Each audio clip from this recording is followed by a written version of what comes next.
Okay. Sweet, recording. Okay.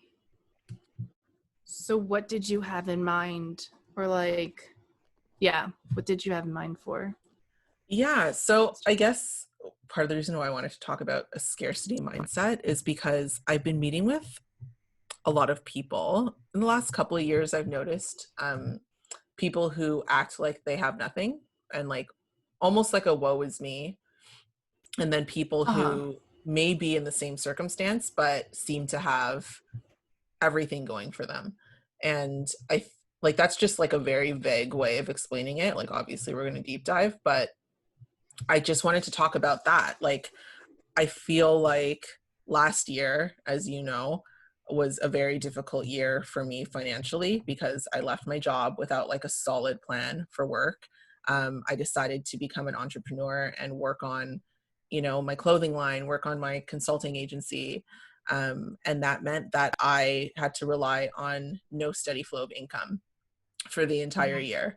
Um, and it was hard, but I had this, and like when I say it was hard, like it was really hard. It was really freaking hard. Like you and I had a lot of like moments last year where I would just say to you, like, I don't have it. Like I just, Yeah. it's things are tight right now. I didn't visit you for that reason. So Mm-hmm.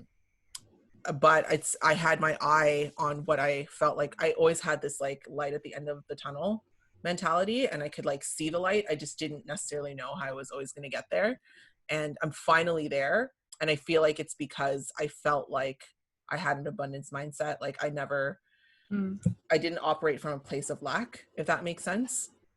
I Mm-hmm. operated of a place of like, I have a lot going for me. It's just that I'm in the middle of a transition.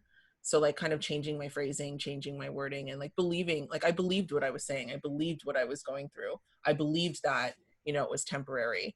And then it like I'm reaping the benefits of that hard time. Whereas I think that sometimes when people go through that, they're just like, no, I have nothing. And then they start to shut themselves off from opportunities that like, or resources even that they have literally at like arm's length. Mm-hmm. Yeah, that's a really good point. Because I would say I am one that falls back into scarcity mindset like Mm. all the time. But um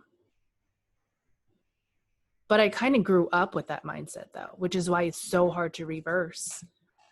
Like I didn't even know it was called scarcity mindset. It was just being frugal. You know what I mean? Like don't like if you don't have enough money for this, don't buy it. You know what I mean? So I didn't Yeah. even know that that could take another step and turn into having a scarcity mindset. But so yeah, like it's good that you've recognized that like your mindset changes and then your reality changes with it.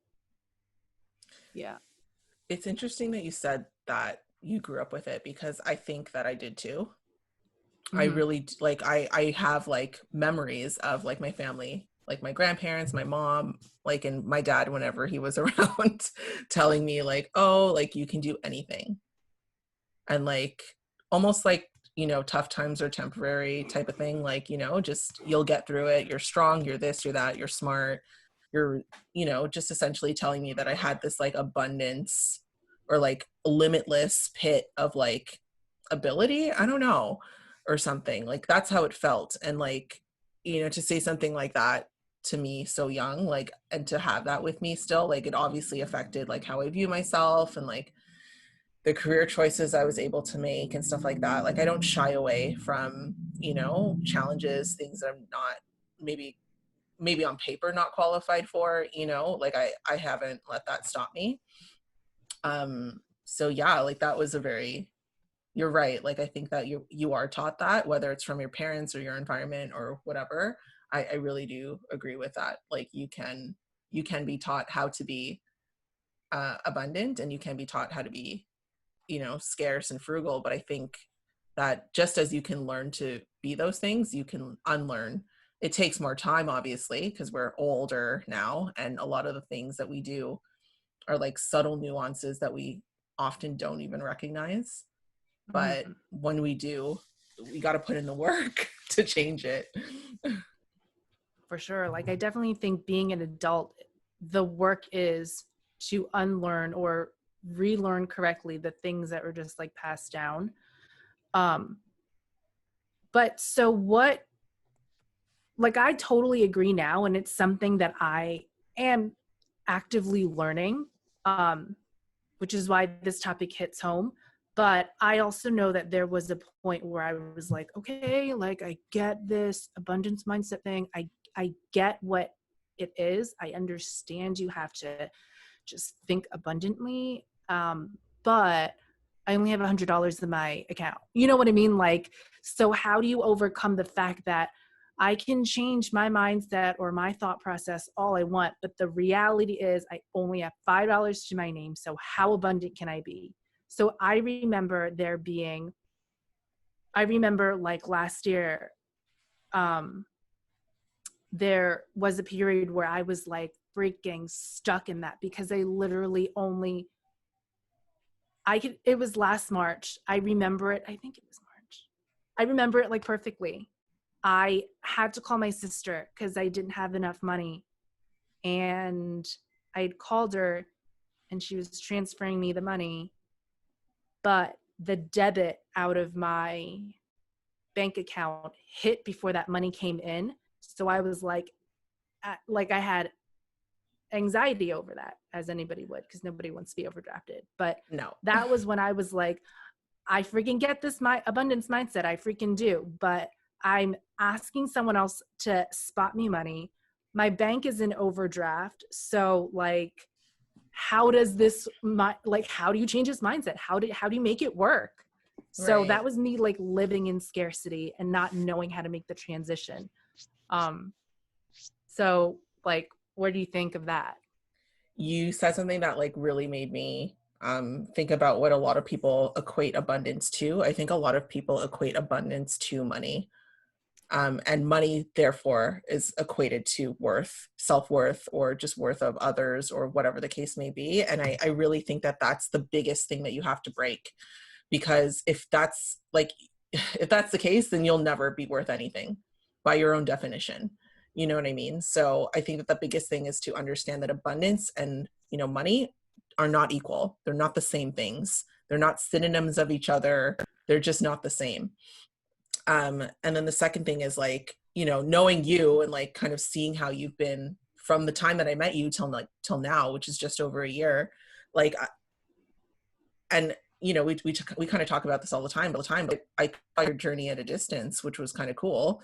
And like, I've seen a little bit of that scarcity mindset that you described. And then I see where you're at now. And I know that you're like so happy. And like, when we had a conversation like a couple of months ago about like the type of lifestyle that you want for yourself now, and like just hearing you talk in a way that I've never heard you talk before, like it was clear that you made the switch, but like you took, whether or not you realize it, like you took action to get there. Like you, even through all the hard feelings that you were experiencing last year, like you went and got a job that you didn't necessarily love, but you thought it was what you wanted to do. It brought you to Toronto, and all these things. And then like, who would have thought that you would be baking bread? Right. Yeah. You know what I mean? Like you, even with the hardship, like you did the most important thing, which was move. You didn't stop moving. You had to move to get to, whether it was something you loved, something you hated, whatever it was, you took the initiative to work it out and figure it out to get to where you wanted to be. I know this isn't the end goal, but Yeah. you're like leaps and bounds from where you were last year. So Yeah. I mean, I think you hit the nail on the head too, because it wasn't until I made the connection that abundance does not equal money. That's when the mindset kind of set in. And don't get me wrong, like there are days where I'm like, ah, oh, for but, sure. Yeah.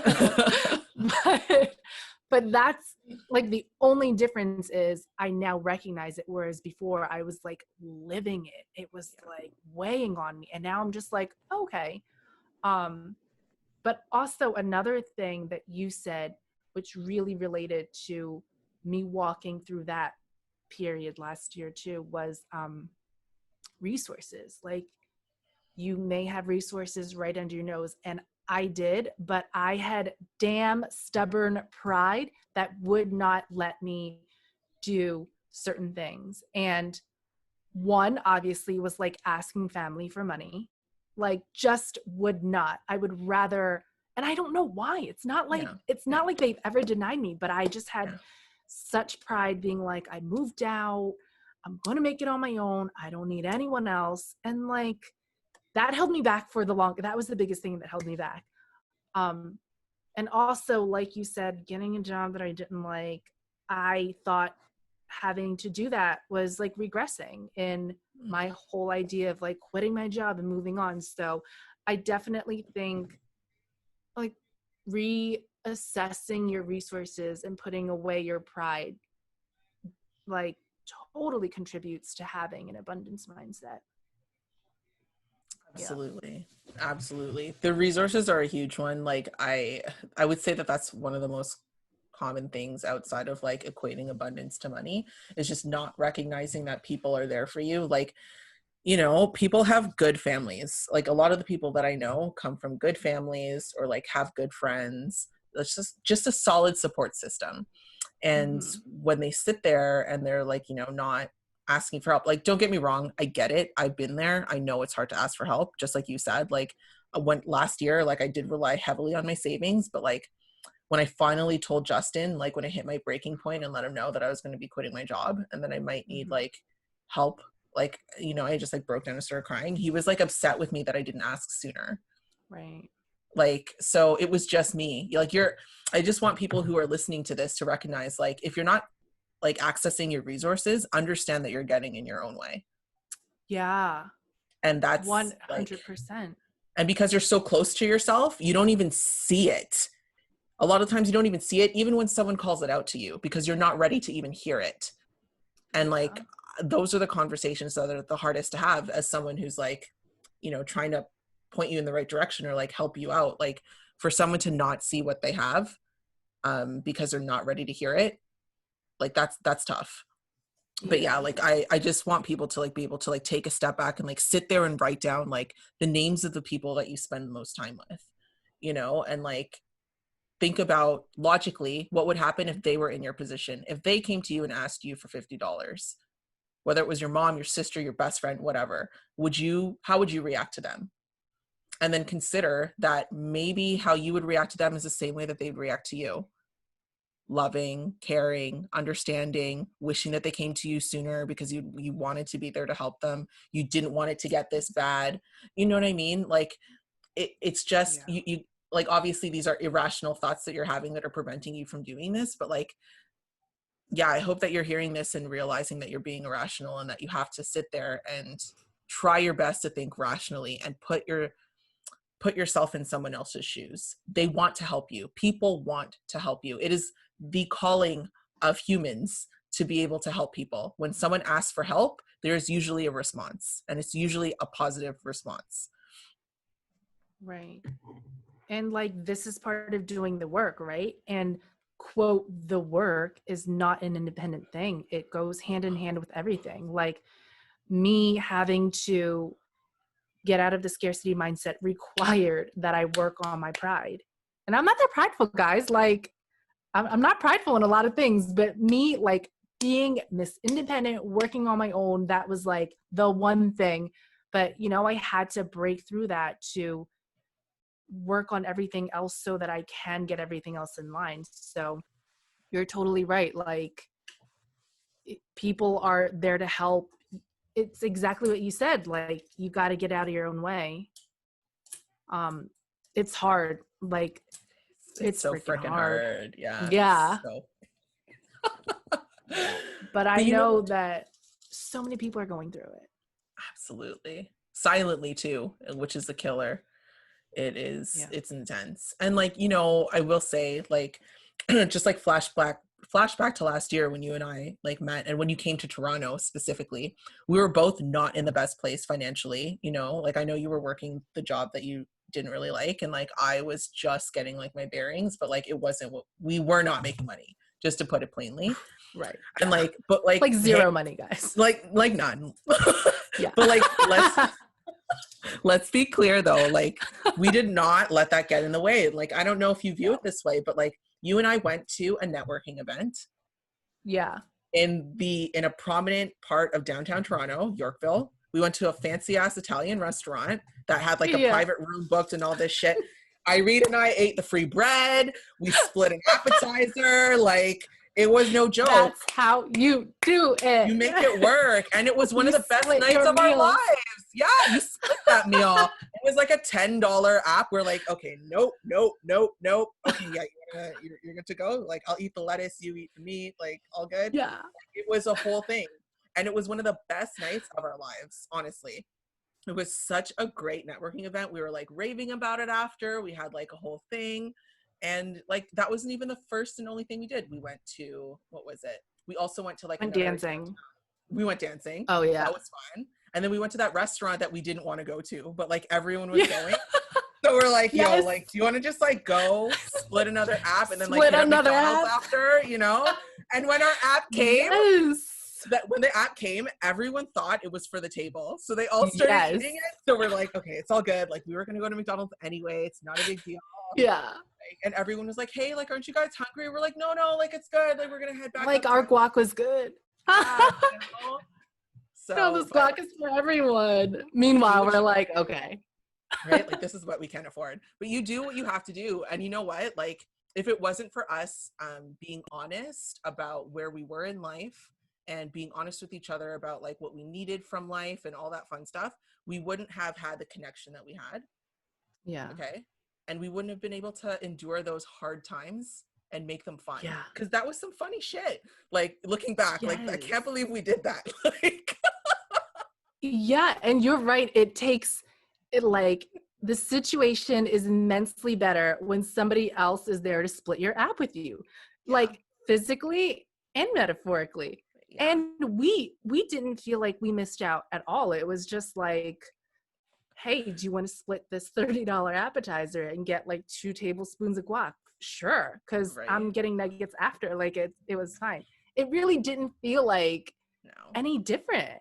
No, it really didn't. We were still there. We were part of the vibe. We were spending time with the people that we cared about. And, you know, whatever we were there to do, we did. We weren't there to spend money. That's not why people are inviting you to go out. They're inviting you to go out because they want to enjoy your company. So take that as a huge, huge compliment and, you know, go. If your account is a negative and like, you know, you're about to like have your car repossessed or something, like you do what works for you. But like, as Irene said, like metaphorically, like split your app with someone. When you open up and you share your story with other people, like they got you, like people have you. They'll meet you halfway or they'll meet you as far as they're able to go. They'll provide you with what they can, like they want to help. And you know what? It's like, this is also what I learned when I was going through it. Like I'm still going through it, but like in the heaviness of when I was going through it, not only will your friends and people help you, but the universe is there to help you too. Oh, yes. Like, not to get all woo-woo, but when you go out to dinner with your friends and just order a soda, but still have a good time, the universe is like, okay, I see you. You're still willing to have a good time, enjoy your life, even though you don't have money in the bank. No problem. Here's some money so you can have fun next time. Like, when you still go enjoy yourself and not let your limited resources hold you back, the universe recognizes that and then gives you more. And that's how I've learned the abundance mindset works. It's not necessarily what I have physically is going to dictate what I do. It's like, I'm going to have fun either way, whether I have money or not. So show me what you got, universe. And in the craziest ways, things will appear, you know? Like, that's what I've learned. I'll think of an example, but you keep going. No, yeah, you said something and it made me think of something and then I forgot. But no, you're right. Like, you ask the universe or you show the universe that you're ready to put in that work and it's gonna deliver for you. Because realistically, guys, like if you're sitting at home and you're wallowing in self-pity and like, just like, you know, there's a difference between wallowing and allowing yourself to feel the feelings that you need to feel in order to Right. appreciate what you're going through. There's a huge difference, first of all, to clarify. The second thing is like, from like a mental health standpoint, like you're not doing yourself any favors by isolating yourself, just to be Right. like super straight up. Going out with your friends and again, like spending like $10 or $5 or $3 on a soda to hang out with them and like spend time with them, or making alternate suggestions, like that's showing the universe that you still have faith and you're still willing to put in the work to get to where you need to be. It might be humiliating in the moment, but like honestly, like I said, like your friends are not inviting you out because they want you to spend $50 on a meal. That's not why they're inviting you out. They're inviting you out because they want to see you. They want to see what's up. Like they want to see what you've been up to and stuff. Like they care about you. Right. Yeah. This is my example. So like I got really into baking bread, like sourdough and everything, like super into it. And close to the beginning of it, I was like, okay, well, like I'm going through a lot of flour, man. And like in the beginning of COVID, it's not cheap. They like jack the prices up. And it was hard to find. But I was like, you know what? I'm loving this. I'm not gonna stop. The last $5 in my pocket is going straight to another bag of flour. So like all my money will go to this and I don't care because it's so much fun. And I had just started.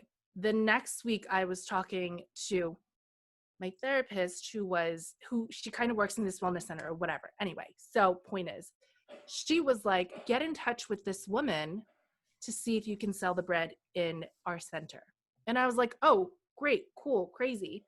And I was not expecting that. I didn't actively go out and ask if people wanted me to sell the bread in their places. I didn't do any of that. All I did was say, I'm going to keep doing this. It's making me, like, it makes me happy. It's a lot of fun. I don't really have the money to get all of the tools because it gets expensive, but I'm just going to use this pot and this flour. I have an oven. I'm good. And like, that's an example of just doing it without letting the fact that I didn't have the right bench, you know, scraper or the right Dutch oven. Like none of that stopped me from doing it anyway. So yeah, like I think I forgot my point, but No, you made that's my a great example. point. That's a great point. That is my example. That's a great point. Because the point of that story, the moral of that story is like, pay attention to the love. Follow what you love. Pay attention to the things that make you feel alive, even if it's just like a little bit. Because, you know, especially when you're going through that dark time, it's hard to pull yourself out. So pay attention. You have to really listen to those little cues, or as Irene likes to call them, guiding posts. Yeah. That, you know, that make Yeah. you feel alive, because that's where the energy is that you need to tap Yes. into to get to where you need to be. Whether it's, you know, like for a brief period of time, it was stretching for you, you know what I mean? And like Yeah. learning the mechanics of the body. How that brought you to bread, I don't know, but that's not for me to know. That's your journey. You know what I mean? But if she didn't pay I don't attention, even know, man. you But know, yeah. she did it though, because she paid attention to the energy. And when it wasn't right, I remember you saying that after you came back from Toronto, or when you went back home from Toronto, you're like, yeah, I don't know. I don't know if Yeah. stretching is for me. And that was a lot for her to say out loud, because she had invested money in getting these certifications. So for her to make that switch, you know, she really was paying attention to the energy, whether or not she realized that in the moment. And then here she is talking about how much she loves baking bread. Like, pay attention to those things, because it's going to lead you. We don't know how, because stretching and bread are two different things. Like, but it's going to get you to where you need to be. Like, I don't know if that's not a testament to, you know, following the energy and paying attention to what makes you happy, what you love, all that fun stuff. Like, I don't know what is. Like, with my journey, it was a little bit different. Like, I started doing things that I remember loving as a kid. I know people probably hear that a lot, like, what made you happy as a kid, or like, remember how you were as a kid. That's how you're supposed to live life.